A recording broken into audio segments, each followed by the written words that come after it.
Movie शुरू होती है और हमें एक प्रेग्नेंट लेडी दिखाई जाती है जिसका नाम नतालिया होता है और तब ही उसकी डिलीवरी का टाइम भी आ चुका होता है और उस वक्त नतालिया की मदर अलीना भी उसके साथ होती है। नतालिया की तबीयत खराब होना शुरू हो जाती है और उसकी माँ फौरन उसे हॉस्पिटल ले जाती है, लेकिन रात काफी हो चुकी होती है इसलिए हॉस्पिटल में ज्यादा डॉक्टर अवेलेबल नहीं होते। लेकिन वहाँ पर एक नर्स होती है जो उसकी डिलीवरी कर देती है और नतालिया का बच्चा पैदा हो जाता है। लेकिन सब उस बच्चे को देखकर काफी हैरानो परेशान हो जाते क्योंकि उन लोगों को उस चीज पर यकीन नहीं आ रहा था जो वो देख रहे थे, क्योंकि बच्चा पैदा होते ही हवा में फ्लाई करना शुरू हो जाता है। नतालिया भी ये देखकर काफी हैरान हो जाती है और वो अपनी मदर को कहती है कि हमारे यहाँ एक एंजल बच्चे की पैदाइश हुई है। लेकिन नतालिया की मदर एक समझदार और एक्सपीरियंस लेडी होती है और वो फौरन समझ जाती हैं कि बच्चा अब नॉर्मल है और ऐसा ही होता है क्योंकि वो बच्चा विदाउट ग्रेविटी पैदा होता है। वो लोग काफी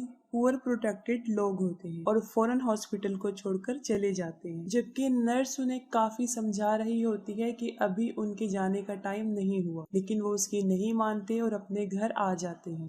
जब वो लोग घर आ जाते हैं तब नतालिया की मदर उसे एक अजीब सा क्वेश्चन पूछती है। वो पूछती है कि तुम याद करो कि इस बच्चे का बाप कौन है, लेकिन नतालिया को याद नहीं आ रहा होता कि उस बच्चे का बाप कौन है। फिर उसकी मदर उसे बताती है कि ये कोई नॉर्मल बच्चा नहीं है और इस बात को हमें राज रखना, और अगर इस बात का किसी को पता चल गया तो हमें कई मुसीबतों का सामना करना पड़ सकता। फिर वो बच्चे का नाम सिलेक्ट करते हैं, तब उसका नाम ऑस्कर रखा जाता है और ऑस्कर सच में नॉर्मल बच्चा नहीं था क्योंकि उसे संभालना काफी मुश्किल था। जब वो लोग उसे अकेला छोड़ते थे तो वो छत से ही चिपक जाता था और देर तक वहीं चिपका रहता था। ये देखकर उसकी नानी उसके लिए काफी बेल्ट्स बनाती हैं ताकि वो बच्चा जमीन पर ही रहे, और छत को भी वो काफी सॉफ्ट और लाइट वेट बना देते हैं ताकि बच्चे को चोट न लगे, क्योंकि उन लोगों को इस बात का भी डर था कि अगर उन्होंने इसे बाहर अकेला छोड़ दिया तो वो हवा में उड़ जाएगा और स्पेस में कहीं चला जाएगा। तभी वो लोग ऑस्कर के लिए काफी कॉन्शियस होते हैं और उसकी नानी और उसकी माँ उसका काफी ख्याल रखते हैं। फिर वक्त के साथ साथ ऑस्कर बड़ा होना शुरू हो जाता है, लेकिन वो घर पर ही रहता है क्योंकि उसकी नानी उसे बाहर जाने नहीं देती। घर रहकर वो मोस्टली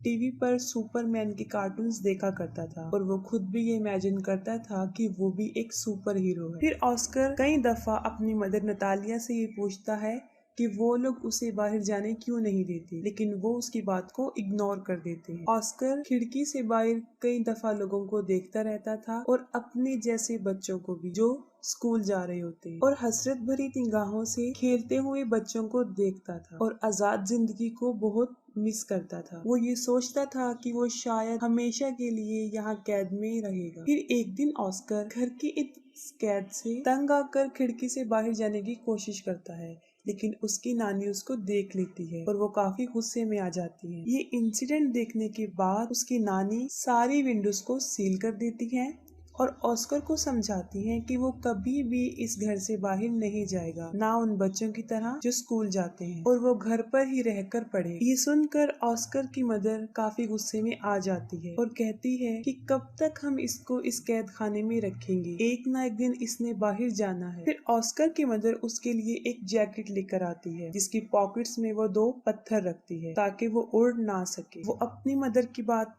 नहीं सुनती और ऑस्कर को बाहर ले जाती है और साथ में वो ऑस्कर को ये भी बताती है कि वो सुपरमैन की तरह अपना राज किसी को नहीं बताएगा, वरना वो भी कभी सुपरमैन नहीं बन सके। फिर एक दिन ऑस्कर अपनी मदर के साथ कुछ सामान परचेज करने चला जाता है और वहाँ पर एक बच्ची से टकरा जाता है। उस बच्ची का नाम अगाथा होता है। अगाथा का सारा सामान उसके हाथ से नीचे गिर जाता है और वो ऑस्कर पर काफी चिल्लाती और ऑस्कर को 2 पानी की बॉटल्स दे देती है कि अब तुम्हारी पनिशमेंट ये है कि तुम इसे मेरे साथ मेरे घर लेकर जाओगे। लेकिन ऑस्कर इसके लिए इनकार कर देता है, लेकिन अगाथा उसे बहुत इंसिस्ट करती है। तब ऑस्कर इसके लिए राजी हो जाता है और अपनी मदर को बगैर बताए वो उस बच्ची के साथ चला जाता है। अब ऑस्कर के हाथ में 2 भारी बॉटल्स होती हैं और उसके पॉकेट्स में पत्थर भी होते हैं, जिसकी वजह से वो काफी हैवी महसूस कर रहा होता है। वो अपनी पॉकेट से दोनों पत्थरों को निकाल कर फेंक देता है। अब एगाथा के साथ उसकी फ्रेंडशिप हो जाती है। फिर एगाथा अपने घर पहुंच जाती है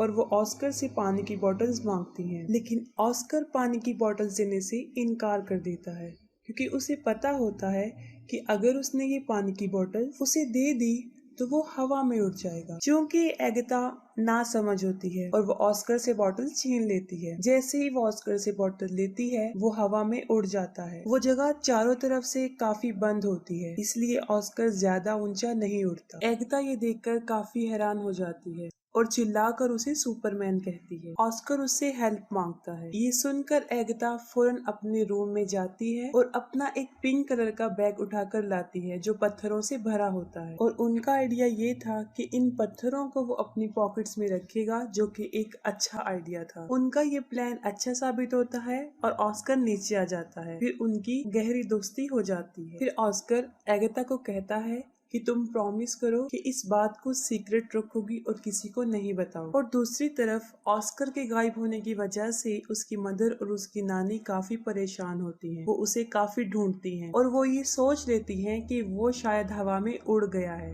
क्योंकि जो पत्थर उसकी मदर ने उसकी पॉकेट में रखे होते हैं वो उन्हें जमीन पर गिरे हुए मिलते हैं। फिर ऑस्कर उसी बैग के साथ जो एगाथा ने उसे दिया था घर आ जाता है और अपनी मदर को एगाथा के बारे में बताता है। फिर उसकी मदर उससे पूछती है कि कहीं तुमने अपना राज उसे तो नहीं बता दिया, लेकिन वो अपनी मदर से झूठ बोल देता है कि मैंने नहीं बताया। फिर ऑस्कर और एगाथा कई दिन तक एक दूसरे से मिलते रहते थे। फिर एक दिन ऑस्कर की मदर को इस बात का पता चल जाता है कि एगाथा उस राज के बारे में जानती है। फिर उसी दिन के बाद उसकी मदर उसे एगाथा से मिलने नहीं देती, जबकि एगाथा काफी दफा ऑस्कर से मिलने उनके घर पर आती थी, लेकिन नतालिया उसे दरवाजे से ही भेज दी। फिर उन लोगों के आसपास के लोग उन्हें मशकूक निगाहों से देखने लगे, क्योंकि उन्हें ऐसा लग रहा था कि शायद ऑस्कर की मदर और नानी उसके साथ बुरा सलूक करती हैं, तभी वो उसे घर से ज्यादा बाहर आने नहीं देती और वो स्कूल भी नहीं जाती। फिर इस बारे में वो पुलिस को बता देती। फिर अगले दिन पुलिस उनके घर आ जाती है और उन लोगों को वार्न करती है कि वो ऑस्कर को कल से स्कूल भेजें, और मजबूरन उन लोगों को ऑस्कर को स्कूल भेजना पड़ा। फिर ऑस्कर की मदर उसके साथ स्कूल जाती है और उन्हें इस बात का भी ख्याल आ जाता है कि ऑस्कर एक नॉर्मल लाइफ नहीं जी सकता। फिर वो ऑस्कर को ले आती हैं और उनकी आंखें आंसुओं से भर जाती हैं। उसकी मदर इस सारी बात को समझ जाती है और वो घर छोड़ने का फैसला करते हैं। फिर वो अपने घर को छोड़कर बहुत दूर एक जगह पर रहना शुरू कर देते हैं। काफी साल गुजर चुके होते हैं। अब ऑस्कर भी जवान हो जाता है, उसकी मदर काफी ओल्ड हो जाती हैं और उसकी नानी की डेथ हो जाती है। और ऑस्कर के पास अब तक वो बैग होता है जो एगाथा ने उसे दिया होता है। वो उस बैग को कभी भी अपने से दूर नहीं करता था, इवन के सोते वक्त भी वो उसे अपने साथ लेकर सोता था। लेकिन आज भी उसका लाइफस्टाइल जीने का वही तरीका, घर में रहकर ही वो जिंदगी गुजारता और उसकी जिंदगी सीक्रेट पर ही चल रही होती है। ऑस्कर की मदर और वो एक दूसरे का बहुत ख्याल रखते थे। ऑस्कर अब अपनी जिंदगी से फेड अप हो गया था। इस राज को छुपाते हुए वो काफी तंग आ चुका है। फिर वो सोचता है कि अगर दुनिया को उसके बारे में पता चल जाएगा तो वो थोड़े ही वक्त में पूरी दुनिया में मशहूर हो जाएगा, जैसे उसका आइडियल मैन सुपरमैन, और उसके ऊपर बहुत से लोग किताबें भी लिखेंगे। लेकिन उसकी मदर ऐसा कुछ नहीं चाहती। लेकिन उसकी मदर उसे समझाती है कि ऐसा कुछ नहीं हो, क्योंकि उसकी मदर को ऐसा लगता था कि अगर दुनिया को इस राज का पता चल गया तो वो उसे खो देगी। फिर वो अपनी माँ की खातिर सब्र कर लेता है, लेकिन फिर उसका सब्र खत्म होना शुरू हो जाता है और एक दिन वो अपनी मदर को बगैर बताए घर से बाहर चला जाता है। फिर वो एक मैजिक शो में चला जाता है जहाँ लोगों के टैलेंट को दिखाया जाता है और वो पहली मर्तबा अपने टैलेंट को दिखाने वहाँ चला जाता है। फिर उसी रात वो शो हिट हो जाता है और उसकी माँ भी ये वो शो देख लेती है। इस मामले में ऑस्कर की मदर बेबस थी।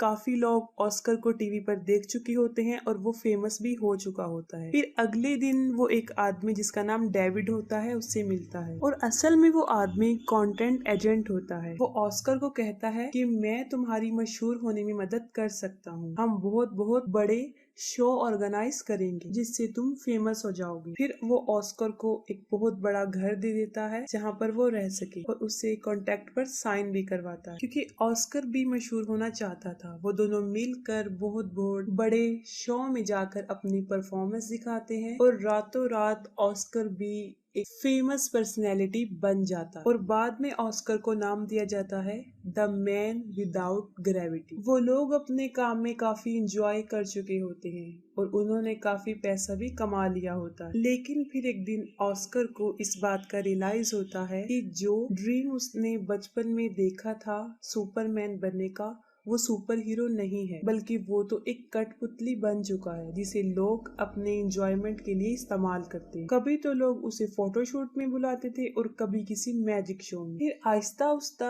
उसे ये सब नापसंद होना शुरू हो जाता है। हालांकि उसके ऊपर बहुत सारी बुक्स लिखी जाती हैं, बहुत सारे मैगजीन्स छपते हैं और कुछ ऐसी डॉक्यूमेंट्रीज जिसमें उसकी नानी और उसकी मदर को काफी बुरा प्रेजेंट किया, जिसे ऑस्कर को काफी बुरा लगा। और फिर एक आखिरी शो होता है जिसमें उसे एंजल का कॉस्ट्यूम पहनाया जाता है, जो उसे बहुत बुरा लगता है। वो कहता है कि मैं कोई एंजल नहीं हूँ। उसे काफी गुस्सा आता है और वो शो में ही लोगों को बुरा भला कहना शुरू कर देता है। फिर वो अपनी मदर को कहता है कि वो ये सब कुछ छोड़ने का फैसला कर चुका है। फिर वो अपने एजेंट को कहता है कि बस मेरा काम यहीं तक था, मुझे अब मशहूर नहीं हूँ और मजीद वो ये काम नहीं करेगा। उसका एजेंट उसे समझाता है कि तुम इसे ऐसे नहीं छोड़ सकते, लेकिन ऑस्कर इन सब से तंग आ चुका होता है। वो कहता है कि तुम लोगों को जाकर ये कह दो कि द मैन विदाउट ग्रेविटी मर चुका है या हवा में कहीं पर उड़ गया। फिर वो अपनी माँ को भी गुड बाय कह देता है क्योंकि वो एक अलग जिंदगी जीना चाहता है। और अगले दिन न्यूज पर ये खबर आ जाती है कि द मैन विदाउट ग्रेविटी मर चुका है और बहुत से लोग उस पर तरह तरह के क्लेम करते हैं। ऑस्कर की माँ अब अकेली रहना शुरू हो जाती है और कई विजिटर्स ऑस्कर के बारे में पूछने उनके घर आते जाते थे, लेकिन वो कुछ भी उन लोगों को नहीं बता। और फिर काफी साल गुजर जाते हैं। फिर ऑस्कर की मदर की भी डेथ हो जाती, लेकिन ऑस्कर अभी तक जिंदा था। वो एक अलग लाइफस्टाइल से अपनी जिंदगी गुजार रहा था। उसने काफी बड़ी दाढ़ी रख ली थी और व्हील चेयर पर रहता था ताकि दुनिया को कभी भी उसके सीक्रेट का पता ना चले। वो अपना नाम भी चेंज कर चुका था और एक होटल में रिसेप्शनिस्ट की जॉब करने लगा। सब लोग उसके साथ काफी अच्छा ट्रीट करते थे और एक दिन उसकी बचपन की फ्रेंड एगिता उससे मिलती। वो ऑस्कर को उस पिंक बैग की वजह से पहचानती है जो आज भी ऑस्कर के साथ था, जो उसे बचपन में उसने दिया था, और उस बैग की वजह से ही वो जमीन पर रहा और उसकी शादी भी नहीं हुई। वो दोनों एक दूसरे से मिलकर काफी खुश हो जाते हैं, लेकिन एगिता अपनी जिंदगी से सेटिस्फाई नहीं थी क्योंकि अब एगिता का करैक्टर अच्छा नहीं रहा। उसका मकसद सिर्फ पैसे कमाना बन गया। वो काफी मर्तबा कई मेल्स के साथ उसी होटल में आया करती थी